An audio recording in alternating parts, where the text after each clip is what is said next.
ด่วนดีๆจะได้รักษากันทันท่วงทีเพราะทุกวันยังมีโรคนี้ระบาดอยู่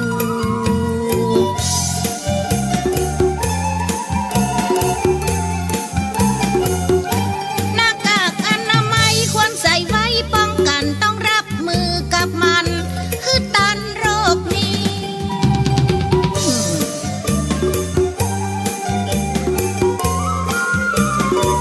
สถานที่แออัดเบียดยัดอย่างเพราะภาวะเหล่านี้โรคมี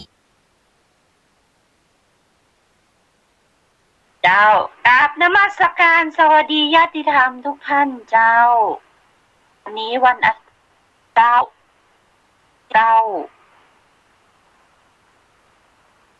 9/163เป็นเทศกาลส่งท้าย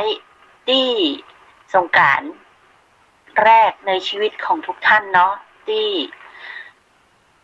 อยู่ห่างๆอย่างห่วงๆแล้วก็อยู่ห่าง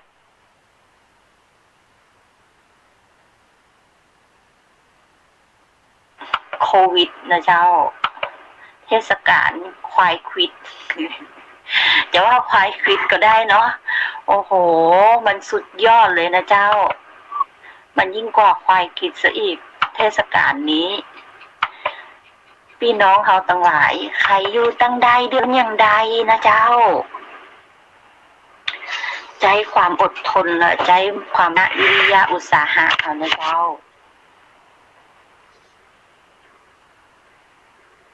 เอาธรรมะเข้าคมในจิตใจนะเจ้าน้อมนำจิตนอบน้อมขอบารมีพระพุทธองค์นะเจ้า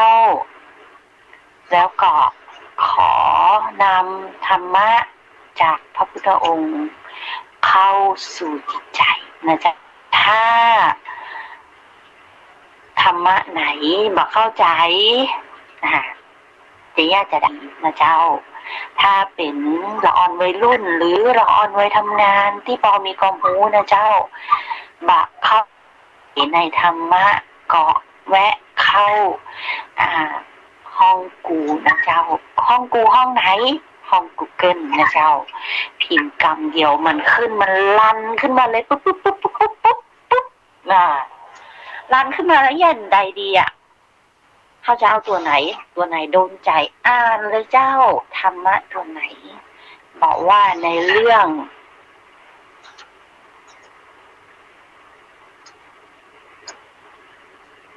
อุเบกขาธรรมนะเจ้าแม่ตาธรรมนะเจ้าช่วงนี้มีคนแม่ตาธรรมเยอะมากเลยโรงทานจัดแต่ละที่นะเจ้าบางกลุ่มเปิ้ลมีพลังนะเจ้ามีพลังบุญมากพอนะเจ้าเปิ้ลจุดช่วยกันจัดเพื่อแผ่เมตตากันนะเจ้าหรือจัดเพราะว่าเปิ้ลมีมุทิตากรุณานะเจ้าให้กับเพื่อนร่วมสังคมก็เลยแจกข้าวสารอาหารแห้งนะเจ้าหรือแจกข้าวกล่องนะเจ้าทนายปอเห็นละรอบคูเมืองเลยนะเจ้าเปิ้ลยืนเข้าแถวก็น่าฮักมากเลยตังวัดอย่างขอตังก่อนไปสกัดสมเพชนะเจ้าเปิ้ลยืนห่างกันประมาณ1 เมตรนะเจ้าเปิ้ลหูกันนะเจ้าเปิ้ลยืนห่างกัน1 เมตรแล้วก็เปิ้ลก็บอกยืนติดกันในการยืนรอตั้งแต่ก่อนถึงประตูตาแปะจนถึงเกือบหัวมุมแจ่งควงนะเจ้าโอ้โหเป็นระเบียบวินัยที่น่ารักมากเลยนะเจ้าแล้วก็ดูแลกันนะเจ้าก่อนทับเข้ากองก็วัดไข้นะเจ้าฉีดสเปรย์นะเจ้าหยอดเจลนะเจ้าล้างมือเพื่อฆ่าเชื้อนะเจ้าจะได้บ่ต้องติดเชื้อในการยืนรอตรงนี้แต่มีอย่างหนึ่งนะเจ้าแดดร้อนนะเจ้าก่อนที่จะเปิดโรงทานแดดแรงกล้ามากเลยเจ้าทนายปอเห็นแล้วก็เป็นดีเอ็นดูอย่าลืมนะเจ้าใส่เสื้อแขนยาวนะเจ้าใส่แว่นตาใส่หมวกใส่ผ้าปิดปากนะเจ้าใส่แว่นตาอย่างกลางแดดร้อนเ พื่อจะได้แบบต้องไปมองแสงพระอาทิตย์ที่ร้อนแรงนะเจ้าใส่แว่นตาใส่หมวกนะเจ้าใส่หมวกเพราะว่ากันแดดที่มันลงบนหัวจะได้แบบเป็นไข้หวัดหรือว่าเป็นไข้แดดนะเจ้าตรงนี้ก็ว่ากันไปตามกาลเวลาตามงานแต่ละที่นะเจ้าถ้าเข้าไปไหนเหมือนที่วัดโลกโมลีเพื่อก็ทำโรงทานแจกกันนะเจ้าทนายปอก็เลยโอ้โหตรงนี้ก็เลยเรียนเชิญหมู่เขานะเจ้าถ้าทำการจัดและขอความช่วยเหลือผู้มาขอรับนะเจ้าจะได้ไม่มีใครติดเชื้อแต่ถ้าเป็นผู้รับลงทานก็ปฏิบัติตามระเบียบวินัยนะเจ้าที่โรงทานเพิ่นจัดนะเจ้าแล้วก็อยู่ห่างๆกันประมาณ1 เมตรนะเจ้า1 เมตรขึ้นไปนะเจ้าในตอนนี้น้องโคจะอยู่แฮมเมินหรือเปล่าเขายังบอกหนูเพราะฉะนั้นตรงนี้เราต้องเซฟตี้ตัวเองนะเจ้าประหยัดกินประหยัดไอ้นะเจ้าประหยัดทุกอย่างแล้วก็ทำกิจกรรมในครัวเรือนนะเจ้าโดยการออกกำลังกายแอโรบิกนะเจ้าทางอินเทอร์เน็ตทางเว็บไซต์ต่างๆมีเจ้าอินเทอร์เน็ตในเรื่องของแอโรบิกการเล่นโยคะนะเจ้าหรือถ้าในวัฒนธรรมไทยนะเจ้าก็จะมีสอนลำดาบฟ้อนดาบอยู่ใน YouTube นะเจ้าเปิดเข้าไปนะเจ้าแต่ถ้าในวัฒนธรรมต่างประเทศก็มีนะเจ้าเรื่องแอโรบิกนะเจ้าในเรื่องโยคะนะเจ้ามาอันก็วิ่งอยู่กับที่นะเจ้าวิ่งเลยไม่ต้องใจรู้วิ่งนะเจ้ายืดเส้นยืดสายอย่าลืมยืดเส้นยืดสายก่อนออกกำลังกายนะเจ้าจะได้มันของว่าเส้นพลิกเส้นขาดนะเจ้ากล้ามเนื้อจะได้แบบอักเสบเพราะว่าทำเกินกว่ากำลังนั่นเองนะเจ้าตอนนี้ปัญหาตามมาคือในเรื่องการเยียวยานะเจ้าในเรื่องเราไม่ตอนสิทธิ์นะเจ้ามีผู้อุทธรณ์สิทธิ์มีหลายท่านจะขอทบทวนสิทธิ์เยียวยา5,000นะเจ้าสำหรับกลุ่มที่แบบผ่านเกณฑ์และบักได้นะเจ้าก็ผลการคัดกรองก็ส่วนระยะต่อไปจะเป็นการขยายกลุ่มคนที่จะได้กดยกเลิกการลงทะเบียนโดยเข้าใจผิดนะเจ้าผู้อำนวยการสำนักงานเศรษฐกิจการคลังนะเจ้าเพิ่นออกมาบอกว่าคนที่กดเลิกก็เข้าใจผิดว่าตนบ่มีสิทธิ์นะเจ้าก็จะเอาพิจารณาด้วยนะเจ้าดังนั้นเพิ่นจะขอทบทวนสิทธิ์คือคนที่ได้กรอกข้อมูลเว็บไซต์เราไม่ทิ้งกันไม่จำเป็นต้องมาที่คลังนะเจ้าช่วงนี้ก็สำหรับกลุ่มที่ผ่านเกณฑ์และมาทำด้วยกับการคัดกรองระยะต่อไปจะมีการขยายไปยังกลุ่มที่กดยกเลิกการลงทะเบียนโดยเข้าใจผิดด้วยนะเจ้าพร้อมกันนี้ยังอธิบายเพิ่มเติมถึงกลไกการทบทวนสิทธิการดำเนินการอย่างตรงนี้ก็จะพิจารณาอยู่นะเจ้าเพิ่นบอกว่าจะมีการทบทวนสิทธิ์ในการรับเงินเยียวยาใน3 เดือนนี้จะใช้วันลงทะเบียนในการเริ่มนับสิทธิ์กรณีที่รู้ผลแล้วในเดือนพฤษภาคมนะเจ้าจะทบทวนสิทธิ์รับเงินเยียวยาครั้งแรกจำนวน 10,000 บาทเพราะจะได้รวมเงินเยียวยา 5,000 บาทของเดือนเมษายนด้วยนะเจ้าครั้งเพิ่นบอกว่าวันที่8เป็นต้นมาได้มีการจ่ายไปแล้วและต่อเนื่องกันทุกวันนะเจ้าโดยวันที่17คือ2 วันที่ผ่านมาก็จ่ายเงินคนลงทะเบียนไปแล้ว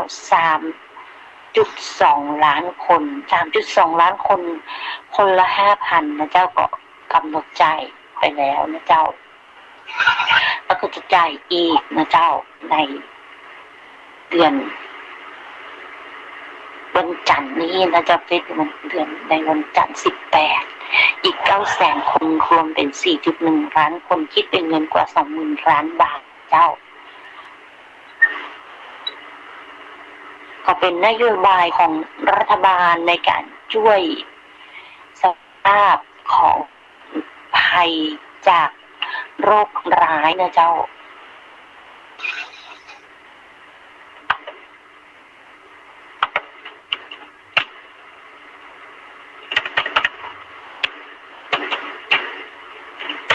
ภัยจากโรคร้ายเนี่ยเชียงใหม่เฮาตอนนี้มีข่าวที่น่าเสียใจคือมีคนตายแล้ว1 รายนะเจ้าในจำนวน40 คนที่กักตัวโดยสาธารณสุขนะเจ้า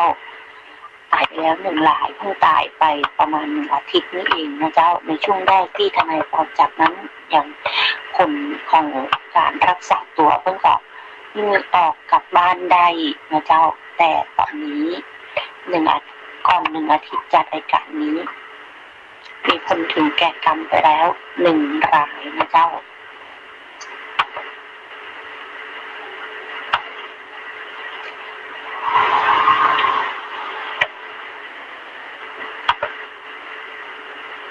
สถานการณ์โควิด -19 ในเชียงใหม่ในวันนี้นะเจ้าผลออกตั้งแต่สรุปผลตั้งแต่วันสุดท้ายของวันที่18 เมษายนของสาธารณสุขจังหวัดเชียงใหม่นะเจ้าคนติดเชื้อจริงๆนะเจ้าติดเชื้ออย่างชัดเจนเลย40 รายที่กักตัวนะเจ้าแล้วก็อยู่โรงพยาบาลเนี่ย40 รายในช่วงเริ่มแรกปรากฏว่าในผลวันที่18 เมษายนวันนี้ก็คือกลับบ้านแล้ว24 รายเหลืออยู่ในโรงพยาบาล15 รายนะเจ้าแล้วก็ถึงแก่กรรมไปแล้ว1 รายนะเจ้าตรงนี้ผู้ป่วยเข้าระวังโรคนะเจ้ากักตัวอยู่บ้านนะเจ้าประมาณ1,026 รายนะเจ้าอยู่ในโรงพยาบาล88 รายนะเจ้าพักอยู่ในส่วนราชการ11 รายนะเจ้าพักอยู่ที่ BP 1 ราย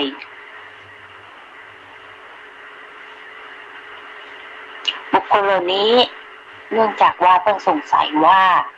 อาจจะอยู่แวดล้อม